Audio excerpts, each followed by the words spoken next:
Bună ziua și bine ați revenit pe acest canal. Astăzi vom vorbi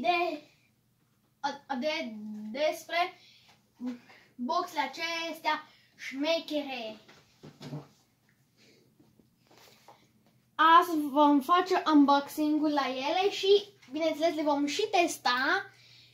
Și la sfârșit vom face ca în videoul precedent, concluzii și dacă recomand sau nu recomand.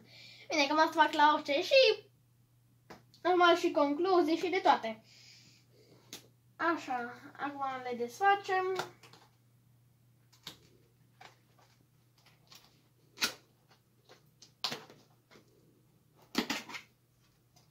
Wow, ce frumos sunt ambalate!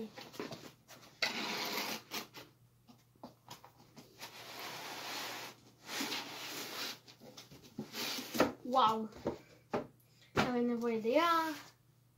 Și aici sunt frumusețea. Aici sunt bijuteriile. Wow! Marvo! Și am uitat să vă spun, adică oricum vreau să fie surpriză, boxele sunt Marvo Scorpion.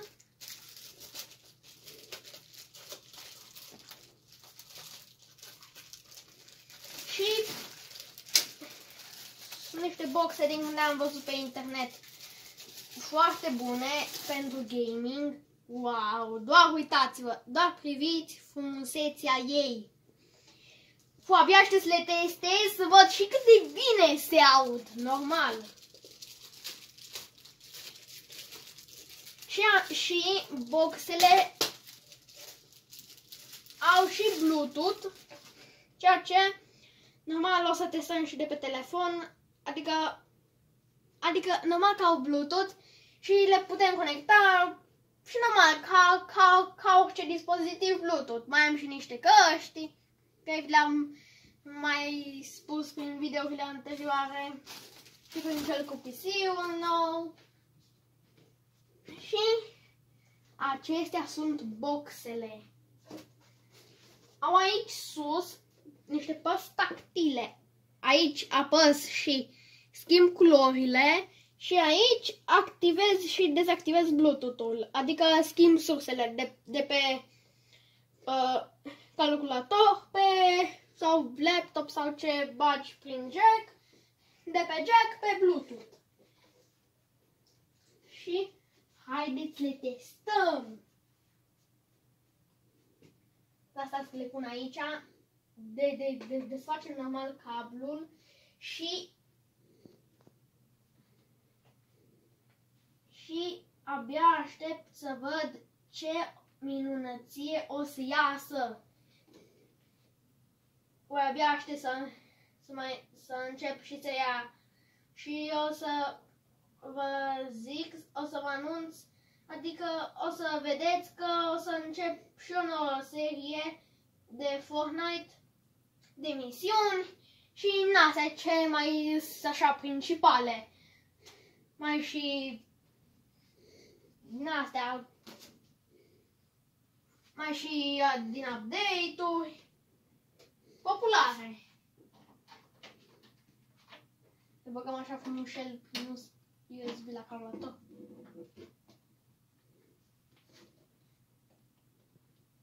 Încă nu știu, cred că trebuie să le pornim. Wow! Wow!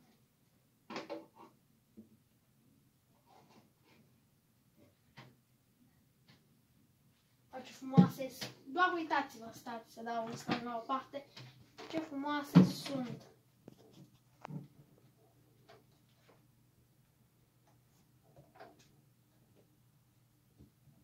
AUX mode. Adică pentru jack și Bluetooth mode normal. Ca să le dai pe cu telefonul. Aici este butonul de oprit și pornit beculețele. Sunt niște bijuterii, cum am spus, dar le vom testa normal și la sunet să vedem, normal, pentru că asta este cel mai important. Vedem cum se aud. Asta este cel mai important când îți iei boxe. și să arate și frumos, dar și să se audă bine. Acum facem o scurtă pauză până le pun frumos aici la calculator și vom reveni imediat. Așa, acum am revenit și ați observat, după o rearanjare a perifericelor, le-am introdus și pe ele în setup. Și observați, tot este Marvel Scorpion. Boxele, tastatura, mouse-ul și mie îmi place foarte mult setup-ul ăsta, multe culori, îmi place mie. Mie îmi place așa mai colorat, mai culori, mai vii, așa, fix. Și asta este fix ce voiam eu. Așa.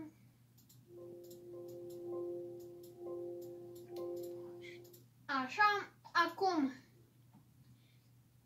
ceva foarte important. Setările de sunet, care sunt și ele importante. Ce pot să zic?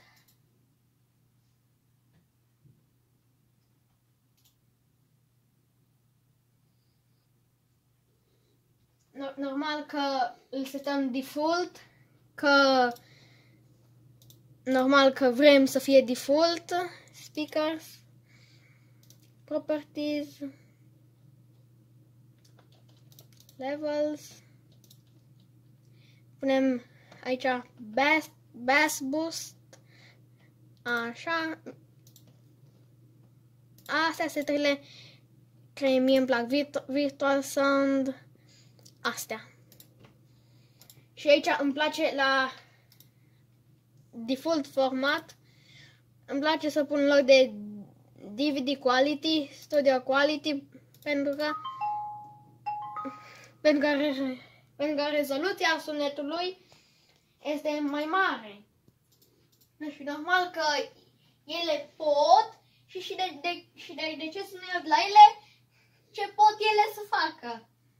Normal, și la plăcile Nvidia. Normal, adică la orice placă video, dacă nu instalezi driver, nu poți să-i dea fix ce poate să-ți ofere ea maxim. Numai acum 50% poți. Și normal că se aud foarte bine și recunosc că încă nu le-am testat eu. Acum urmează și noi să le testăm și abia aștept că,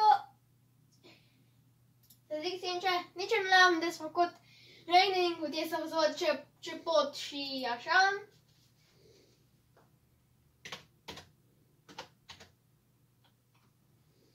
Așa ceva la întâmplare.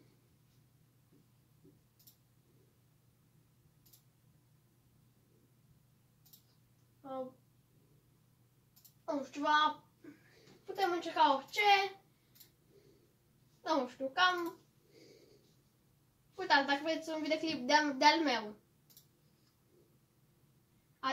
Acesta cu că l-am mai făcut. Bine ați revenit pe canal. Astăzi vă voi prezenta bestia aceasta. Și ea merge foarte bine, normal în jocuri, am luat-o să mă joc, dar se descurcă foarte bine în tot ce vreau să fac pe ea. Și normal că se vede, normal că monitorul se vede bine, dar mie mi se pare foarte ok. E foarte bună rezoluția și se aud foarte bine. Aici avem și un buton de volume. Când dăm așa, ele cumva îs oprite. Va face bipăie și după aia face așa. După aia ajustezi volumul.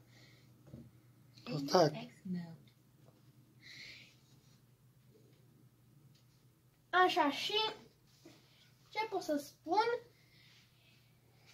Calitate-preț sunt foarte bune și de pe Magaltex le găsiți cam pe la 90 de lei, nici nu e scump, dar se aud foarte bine pentru aceștia care nu vor nici la ieftine boxe și nici cele mai scumpe boxe și vreau și să descurce bine în gaming și în astea, sunt și frumoase cu beculețe și le pot alege pe astea, pentru că astea sunt pentru orice buget. Ce pot să zic? Bine, și dacă ai un buget mai mare, nu e problemă, dar mie mi se pare așa un setup foarte frumos, PC-ul despre care am vorbit data trecută, boxele, mouse-ul, tastatura, microfonul. Le cam știți și voi, că le-ați mai văzut prin alte videoclipuri unele.